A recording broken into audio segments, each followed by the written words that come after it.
Kaba. Fatou Kaba ñu ngi koy nuyu di ko ziar bu baax a baax. Abidjey borom les effluves divins. xet bu neex rek boo ko bëggee ci Abidjey ngay dem. ñu ngi koy nuyu madame Diop traiteur aussi. voilà ñu koy nuyu vendredi bu jot mu seet si ñu. macha allah macha allah. ginnaaw bi passé ñëwoon na waaye fekk ñu fi waaye am na ñu fi fekk. waaw jot naa ci dibi gi jërëjëf. macha allah macha allah jërëjëf. jërëjëf bu baax a baax. ayca ñu daal di ànd ak Momo nag. Momo. oui bonjour la ñuy wax bu sa micro baaxee sa taxawaay jekk. ñëw ci li ci xëyee tey. ayca rebonjour comme ni ñu koy defee saa su ne. ñu dellu si ci li nga xam ne moom moo di revue de presse. bu tey lundi 23 décembre 2024. waaw mënta ñàkk. at baa ngi waaj a jeex. mais Fary moom message léegi parce que wax bi ñu doon wax sànq par rapport ak étoje bi. moom nee na naa wax ni bërki démb moom desal na reer loolu laa ko wax. waaw loolu lay joxe comme information. mu ne moom desal na. desal na reer bërki démb. lan ngeen doon reeree xanaa. waaw moom reeram moom la desem moom la desal waaw pour leeral li ñu doon wax. ci ndax am na témoin. moom kase la ko. am na ku ko fekke fekke mu fu mu desalee. Fary li nga fekke war a da ciy yónnee gaaw dafa sawar. waaw dafa sawar xale la. li mu war a yónnee na ci gaaw. Fary dee leen ko comprendre xale la. xale la du dëgg. waay c'est vrai. ayca Assane bu jekkee rek. c'est bon bu jekkee rek ñu dem. ayca mi ngi noonu ñu song li nga xam ne ni moom moo di revue de presse bi. Assane nag fi nga ko tijjee yaa ko choisir. L'Observateur ñëw ak ñun ci général Moussa Fall. sous menace d'une arrestation.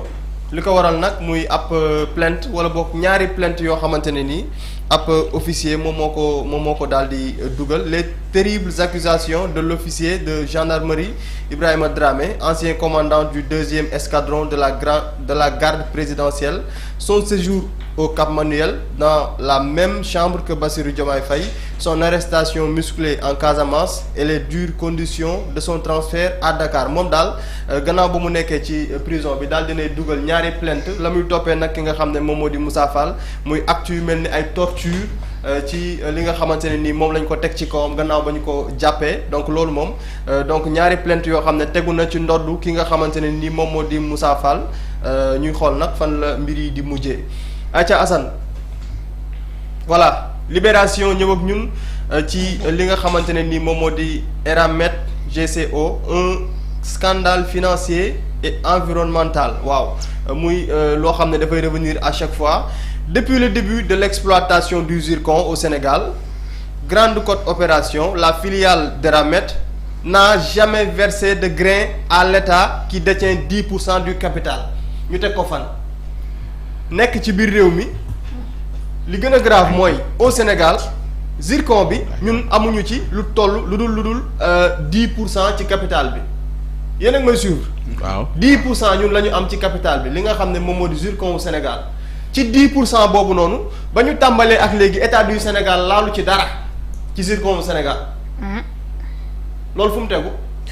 ay njiit nekk ci réew mi nangu ko ñu ne ñu en lieu et place l'entreprise qui évoque des dettes invérifiables dettes yoo xam ne daal ñoom nee nañ ay dettes la entre guillemets kenn mënu ko vérifier paye à l'État une ridicule redevance sur la valeur marchande du zircon muy revenir ci li nga xam ne moom mooy communiqué bi nga xam ne le directeur général bu SOMISEN génne na ko di joxe état wu li nga xamante ne moom moo di contrat yi. à chaque fois 10% moom mooy ñëw waaye 10% yi ngir ñu jot ci dara sax dafay mujj nekk un problème pour maximiser ses profits et dribbler l'État GCO a signé un contrat de distribution du zircon avec la société EMAS qui est contrôlée par Eramet.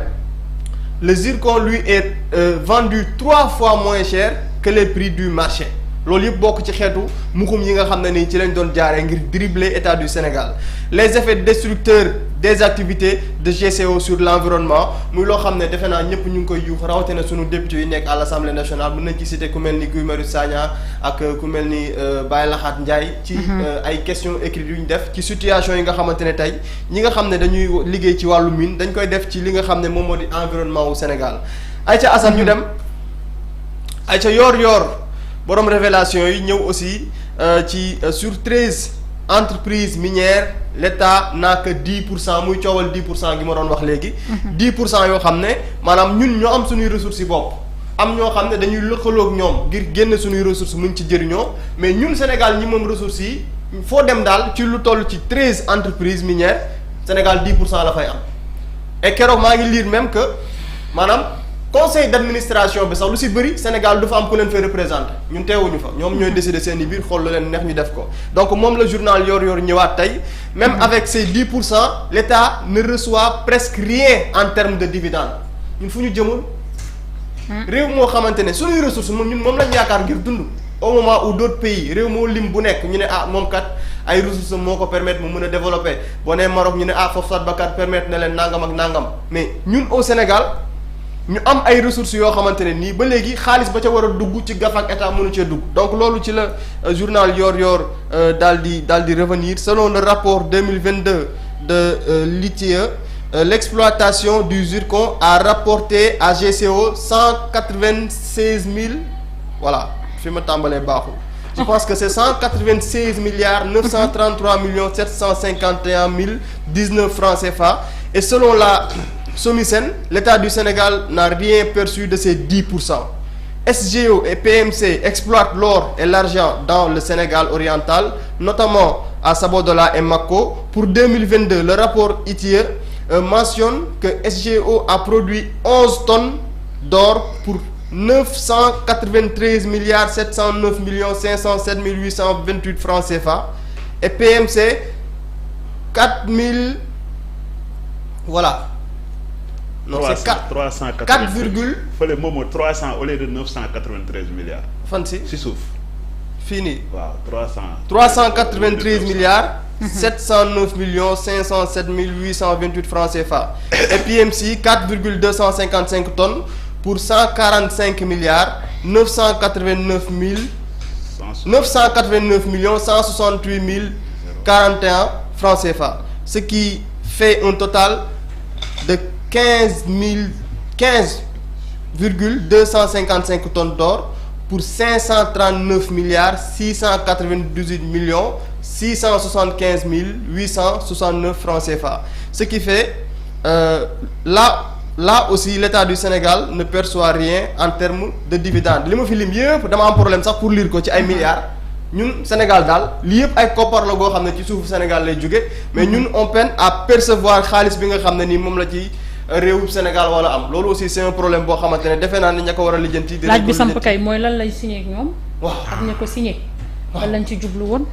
ndax intérêt Sénégal moo leen yitteel waa am déet. waaw 10% bëriwul 10% lañ ci am. as 10% rek bariwul. kese bëriwul ñu ne la ci 10% yi sax daanaka jotuñ ci dara. jotuñ ci dara depuis des années ñu toog di laajte naan zircon Sénégal fu muy jaar oru Sénégal fu muy jaar. problème bi di persister. Aïcha Assane ñu dem. Aïcha Direct News colonel Abdoul Aziz Ndaw élevé au rang du grand officier de l'ordre du mérite. Diomaye répare une injustice donc mu di ki nga xamante ne nii moom moo di Abdoul Aziz Ndaw bi nga xamante ne nii le président Bassirou Diomaye Faye daf ko sargal keroog ca Palais de la République en l'élevant au rang de grand officier du mérite. Le président Diomaye rend à Ndaw ce qui appartient à Abdou Aziz, une manière pour l'actuel chef de l'État de corriger une injustice infligée à cet officier qui depuis le 1er avril 2001 est commandant dans cet ordre. L'attente a été longue pour avoir été commandeur dans cet ordre depuis le 1er avril 2001, mais le moment choisi est éloquent et démontre une fois de plus les changements importants qui se dessinent, déclare Abdou Aziz Ndaw. Un Sénégal meilleur, fait de justice, de liberté et de travail est possible. Je remercie le général grand chancelier et le conseil de l'ordre de m'avoir proposé parmi les récipiendaires de 2 ordres de l'année 2024. Donc loolu ci la Direct News ñëw mu di sargal goo xamante ne nii. le président de la République Bassirou Diomaye Diakhar Faye sargal na ko ki nga xamante ne nii moom moo di Abdoul Aziz Ndaw. colonel Abdoul Aziz Ndaw. voilà colonel Abdoul Aziz Ndaw. Aïcha Assane.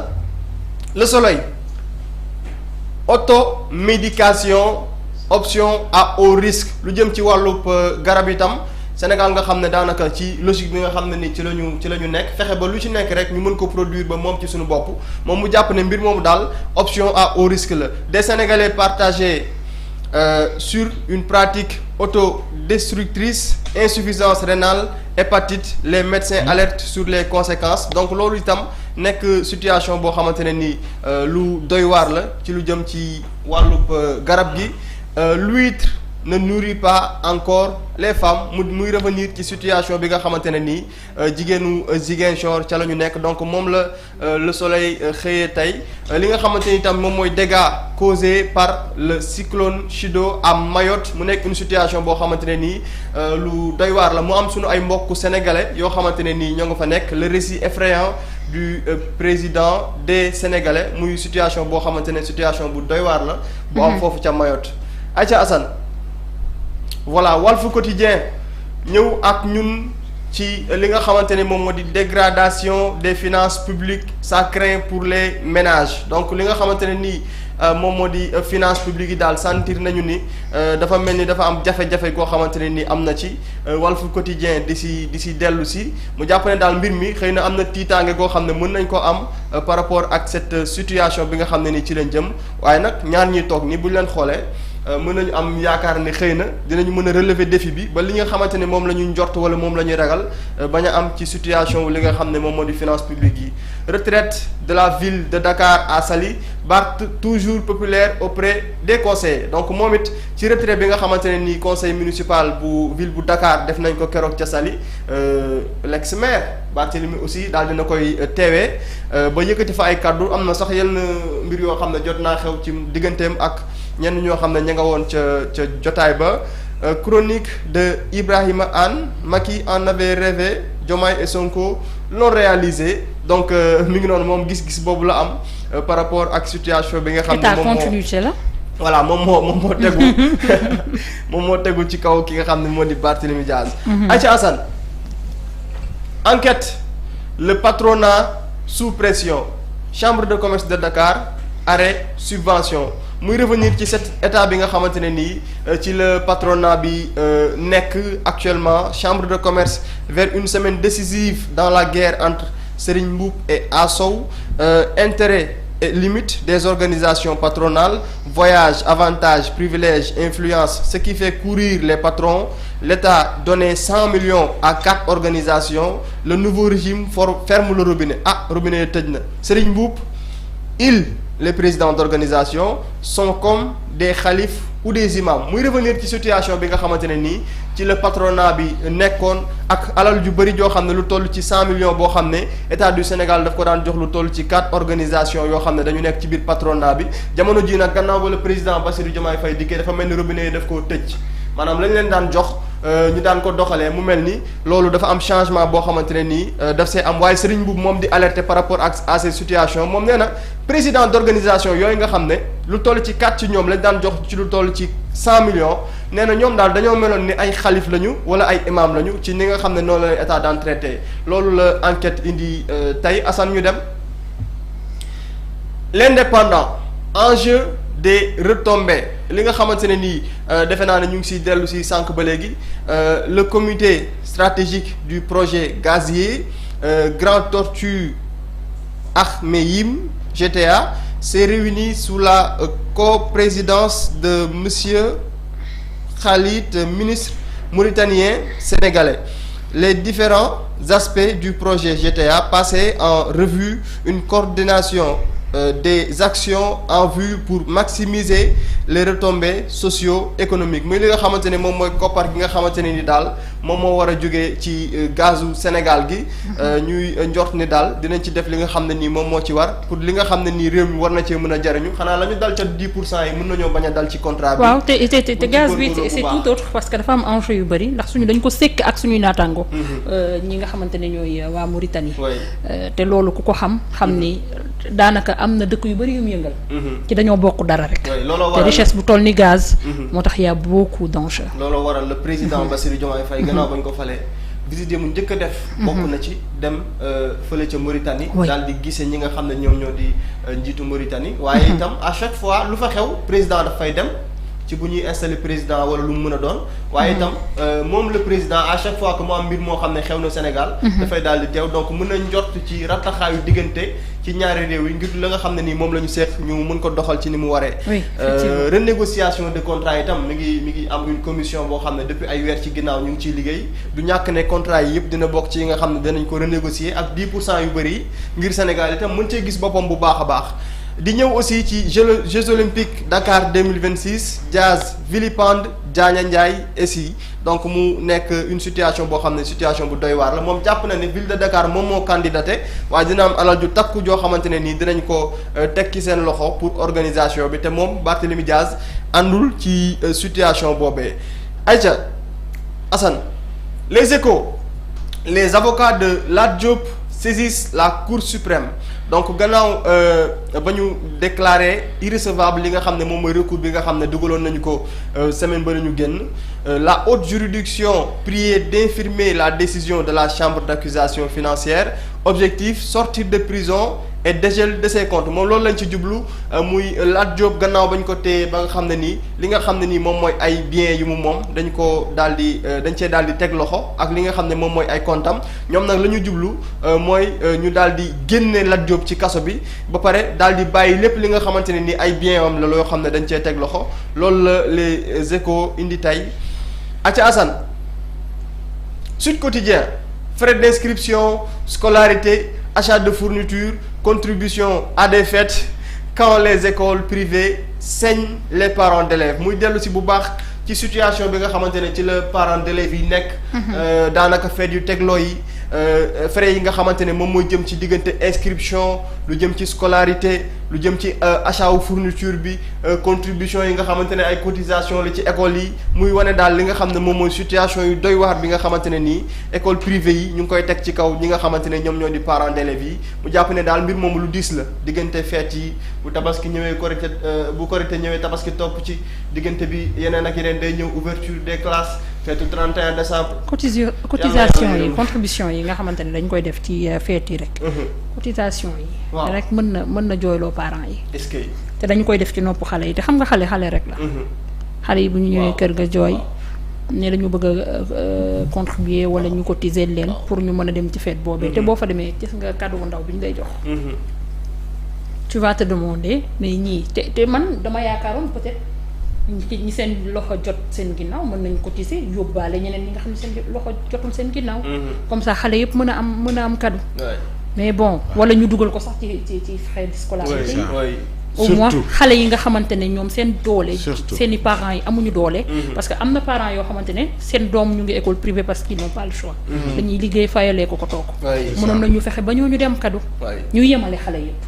c'est vrai. ñi nga xam ne aussi yàlla dimbali na leen. ñi nga xam ne tey ils sont dans le social itam pour jàpp naa ni parfois nit ki mën naa yor alalam kopparam dem jege ab école je sais pas école bu doomam di jàngee wala quelque part yëkkati ay cadeaux yoo xam ne daf koy jàppale yenn écoles yi rawatina. école publique yi nekk ci biir réew mi. yenn saa nga gis ay exemple am na ñu nekk ci réew mi ñoo xamante ne nii dañuy organiser ay fêtes yoo xamante ne dañuy yóbbu ay lu mel ni ay cadeaux. yóbbu ci yenn écoles yi jox élèves yi. loolu itam pour man acte bu am solo la xëy na ñu bëri dinañ ci jàpp bu baax a baax. ngir mu mën a oyof ci ñi nga xam ne ñoom ñoo di parents d'élèves yi.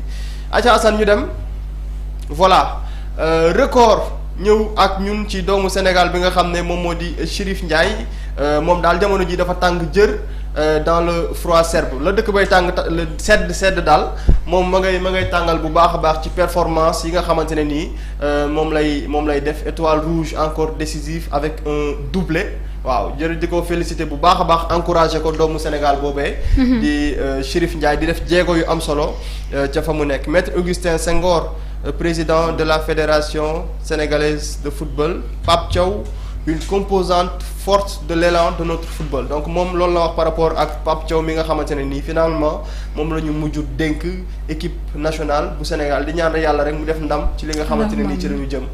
Aïcha Assane voilà. sport tribune sport ñëw ak ñun ci li nga xamante ne moom moo di lamb ji fi amoon démb diggante Diop 2 doomu yëmbal bi borom sow bi ak ki nga xamante ne ni moom moo di Mor Kankang waaye nag dama siy dugal samay waxi bopp Diop 2 di ko féliciter en tout cas du ma ne pour cette victoire mais pour performance bi nga xam ne def na ko ci biir làmb ji. Mor Kankang c'est un champion loolu defe naa làmb ñëpp xam nañ ko. démb donte victoire bi Mor Kankang moo ko yóbbaale. ci décision arbitrale waaye nag Diop 2 n'a pas démérité ci làmb ji nga xamante ne làmb ju rëy la mu def ko démb en tout cas mu nekkoon làmb ju neex joo xamante ne démb ñu bëri ñu ngi ko doon suivre jaajëfal leen ñoom ñaar ñëpp ci jom ji ñu wane ci làmb ji. waaye tamit gis nga combat yu ndaw yi. waaw wàllum sécurité dañ koy sàggane. oui waaw. il y a eu beaucoup d'agressions hier. oui à Pikine. oui. et en plein jour. ñuy agressé nii nga koy gis. vous pouvez squatter mu ngeen dugg ci net bi. vous verrez que y a beaucoup de vidéosurveillance yoo xamante ne seeni borom jël nañ ko publier ko ngay gis ñuy agressé ay nit. situation te ci combat yu ndaw yi la ñuy profiter. à chaque fois c'est comme ça. il faut que ñu taxaw ci. làmb dëgg la kenn te je suis pas contre. mais nañu fexe ba yokk sécurité bi. dëgg. xale yi li ñuy def ci tali bi ak ci yoon bi. doy na waar. nga yor sa alal ñu gàddu ko yóbbu pour lan parce que lamb dafa jot bu lamb jotee ñun ñu dëkk Pikine tu n'oses plus sortir. Les dimanches moom day off lay nekk ci yow. tu ne sors pas de chez toi. dañuy def alerte sax suba si ne tey ku am soxla ñu ko dalee booru Pikine ak feneen ak feneen. bu da nga dul génn c'est ça tu ne sors pas. tu appelles un livreur pour mu livrer la dara mu ne la mënuma ñëw sa côté. parce que tout simplement lamb dafa am. pourquoi nag suñuy dund di arrêté parce que tout simplement bëre dafa am. dañu taxaw ci wàllum sécurité. xale yi lii ñuy def teguñ ko fenn. fenn doy na waar. fenn lañ ko tegu simolkat yi. simol. waaw takk sim. simol gi. nga ni xanaa ministre de l'intérieur yow pas gulu léegi. takk simol waaw simol gi moom fu mu jaar dara du fa des. ayca. Assane ñu terminer ak Odia oto bii ku ci ne oto bi de defe naa oto APR la. think tank Diouf Sarr ma nga xam ne moom daal dinay génn Science Sall je quitte l'APR pour suivre ma propre voie moom Diouf Sarr loolu la daal di décider moom nee na dafay daal di quitter APR ngir jël li nga xamante ne nii moom moo di yoonu boppam Amadou ngeen di seen noonu mu koy tàllal loxo nee na ko on est parti bien avant lui nee na moom moo njëkk a dem Abdoulaye Diouf Sarr donc garage ba ngeen di seen ne la ci ginnaaw APR mu mel ni daal gars yi ku ci nekk yaa nga commencé jël yoon ba nga xam ne nii moom nga jàpp ne moom nga war a jël mu nekk une situation bu xaw a doy waar waaye Diouf Sarr daal ak lu ngeen mën a jàpp gannaaw ku mel ni Amadou Ba ak ñeneen moom it daal na jël décision nee na génn na ci biir parti APR. nee na décision bi mu yéeg ci oto bu marron bi. waaw moo tax gisoo daf ko def croix ni. ma ne lan moo tax mu yéeg ci oto bu marron bi la waroon bàyyi. est-ce que du dafa yóbbaale couleur yi. lan moo tax mu téye volant bi ki nekk ci ginnaawam kan la. waaw loolu nag yëm na ma lool kii ci ginnaaw nii. ku jigéen kooku la xam naa turam.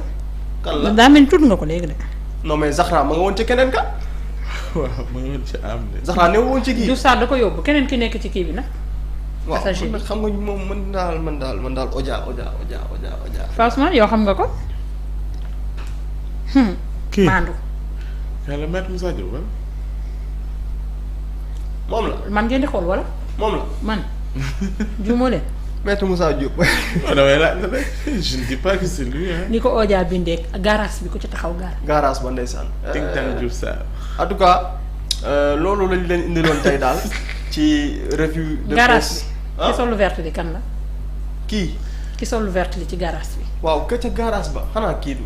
non borom lu vert li borom dàll yi correct yi. non kii c'est Amadou Ba. Amadou Ba moo koy wax ne ko man maa la njëkk a génn parti bi laal ay couleur am mais kee ca gannaaw croiser le bras ne la. waa kana. c'est kii. ak ñeent taxaw ne la ca garage ba. nga ne kana. waxuma kenn. xam nga ko de. xaw ma am ko na de lu ma dee waaw xam naa li si des dinañ ko waxtaanee ci. waaw moo gën ci yéen da ngeen waxtaanee ko seen biir. plateau bi jaajëfal leen bu baax a baax. jox leen rendez-vous ci beneen revue de presse. jërëjëf Momo merci pour la revue. ñu ngi lay jaajëfal bu baax a baax amatina solo xët yi nga xamante ne xëy nga daal di ci ñëw ak.